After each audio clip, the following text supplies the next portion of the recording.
more than 200 years, we told ourselves a comforting story about Herculaneum.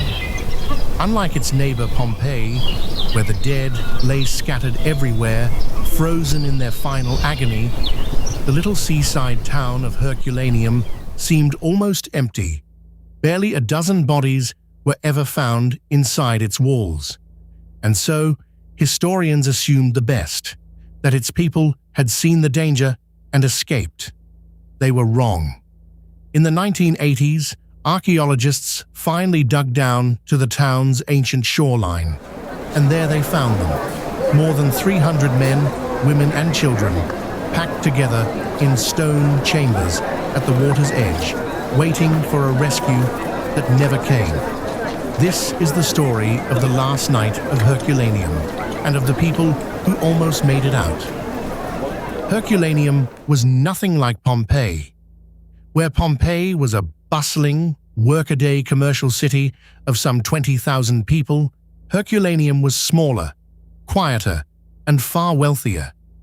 A resort of perhaps 4,000 to 5,000, it sat on a bluff directly above the Bay of Naples, cooled by clean sea breezes. Its streets were neatly paved and remarkably clean. Its houses were exquisite, with marble floors, private courtyard gardens, and walls glowing with frescoes in deep red and gold. Rich Romans built luxury villas here to escape the noise of the capital, their terraces opening straight onto the sea. Fresh water flowed through the town in lead pipes. There was a grand bath complex heated from below and an elegant hall for the town's most powerful men. And just 4 miles to the north rose a beautiful green mountain, its slopes thick with vineyards and villas. The people of Herculaneum lived in its shadow every day. Not one of them knew it was a volcano. Its name was Vesuvius. It began on an autumn afternoon in the year 79. At around 1 o'clock, Vesuvius tore itself open and blasted a column of ash and rock more than 20 miles into the sky. And here, fate played a cruel trick. The wind that day was blowing to the southeast, carrying the deadly downpour of ash and pumice away from Herculaneum and dumping it directly onto Pompeii.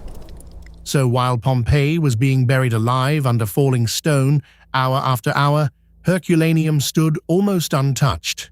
Only a light dusting of ash fell here. Its people gathered in the streets and on the terraces to watch the monstrous cloud boil over the mountain, flickering with lightning. It must have looked like someone else's catastrophe. Many surely believed they would be spared. That false hope was a trap, because the people who stayed to watch were still in the town, hours later, when the mountain turned its full fury on them. As night fell, the eruption changed. High above, the towering column could no longer hold itself up, and it began to collapse. Now, at last, the people of Herculaneum understood their danger. In the darkness they fled, but not inland, toward the ashfall. They ran downhill, toward the one road they had always trusted, the sea. On the beach below, the town stood a row of stone boat chambers, long vaulted arches where fishing boats were kept. Into these, the people crowded, hundreds of them, pressing together in the dark. They carried what they loved most: a purse of gold coins, a set of house keys, a doctor's surgical kit, jewelry, and their children. And out on the black water, help really was coming. The commander of the Roman fleet, the famous scholar Pliny the Elder, had ordered his warships across the bay to rescue whoever he could. But the sea had turned wild and shallow with fallen debris, and the shore was impossible to reach. So the people of Herculaneum waited in the boathouses, holding one another, watching the glowing mountain, and hoping the ships would come in time. It came just after 1 in the morning. The collapsing column unleashed a pyroclastic surge, a ground-hugging avalanche of superheated gas and ash, and sent it roaring down the western face of Vesuvius, straight at the coast. It moved faster than a car on a motorway, and it was heated to around 500 degrees Celsius, close to 1,000 degrees Fahrenheit. When it reached the people packed into the boathouses, it did not burn them slowly. At that temperature, death was not a matter of minutes, but of a fraction of a single second. There was no time to feel pain, no time even to flinch, and their bones prove it. Unlike the twisted, self-shielding figures of Pompeii, the skeletons of Herculaneum show no defensive postures at all, no cowering, no covering of the face. They simply stopped, mid-gesture, exactly as they were. Modern science has revealed just how extreme that heat truly was. In one young victim, found lying on a wooden bed in the town, researchers made a discovery never seen anywhere before. Fragments of his brain had been transformed into black glass, human tissue vitrified by a heat so sudden and so violent that it turned flesh to obsidian. This was not a burial, it was an execution, over in an instant. Surge after surge poured over Herculaneum through the rest of that night. When the mountain finally fell silent, the beautiful seaside town was simply gone. It had not been dusted over like Pompeii under a few feet of ash. It was entombed beneath some 20 meters of volcanic rock over 60 feet, as deep as a 6-story building. A hot slurry of ash and mud that set as hard as concrete. The eruption had even shoved the coastline itself hundreds of meters out into the bay, so that a town which had lived by the water now lay far inland, buried and sealed. And there Herculaneum remained, silent, hidden, and as it turned out, perfectly preserved for nearly 1,700 years. But when Herculaneum was finally uncovered, it gave up something Pompeii never could. Because it was sealed so deep, so fast, by that hot mud turned to stone, it preserved the very things that normally rot to nothing within years: wood.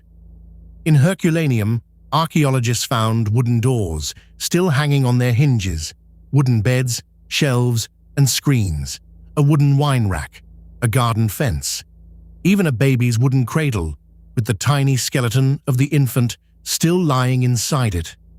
They found food, frozen mid-meal, eggs, walnuts, figs, dates, and round loaves of bread, one still stamped with its baker's name. They found fishing nets, and rope, cloth, and leather, and wax writing tablets with the words still faintly pressed into them. Down in the town's ancient sewer, scientists even reconstructed the residents' diet, a rich menu of fish, sea urchins, chicken, and spices from across the empire. Herculaneum is not just a ruined city, it is a photograph of ordinary Roman life, captured in a single evening and held perfectly still for 2,000 years. And yet the greatest treasure of all was found just outside the town, in an enormous seaside mansion we now call the Villa of the Papyri, a palace so grand it may have belonged to the father-in-law of Julius Caesar himself. Its gardens were lined with exquisite bronze statues, frozen in the volcanic rock. But its true wonder was a single room, a library, around 1,800 scrolls of papyrus. It is the only library to survive intact from the entire ancient world. There was, however, one terrible problem. The same heat that saved the scrolls had also carbonized them, turning them into brittle black lumps of charcoal. For 3 centuries, every attempt to unroll them destroyed them, crumbling priceless lost texts into dust. The words of the ancients were right there, and completely unreadable, until our own time. Because today, using powerful X-ray scanners and artificial intelligence, researchers are doing what was once unthinkable: reading these scrolls without ever opening them. They scan the charcoal, teach a computer to detect the faint ghost of ancient ink, and virtually unroll a 2,000-year-old page on a screen. In 2023, they read the first word from an unopened scroll. Slowly, letter by letter, the lost library of Herculaneum is beginning to speak again, and no one yet knows what forgotten works of philosophy, history, or poetry may still be sleeping inside it. The people who died on that beach never knew any of this.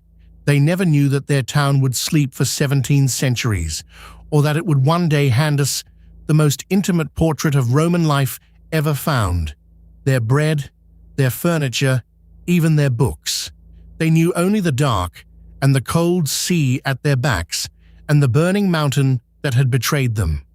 More than 300 of them waited in those stone chambers for a rescue that arrived too late. And in that final act of waiting, without ever meaning to, they preserved their whole world and left it perfectly for us. If you would like to walk through more lost moments of history like this one, subscribe, and I will see you in the next story.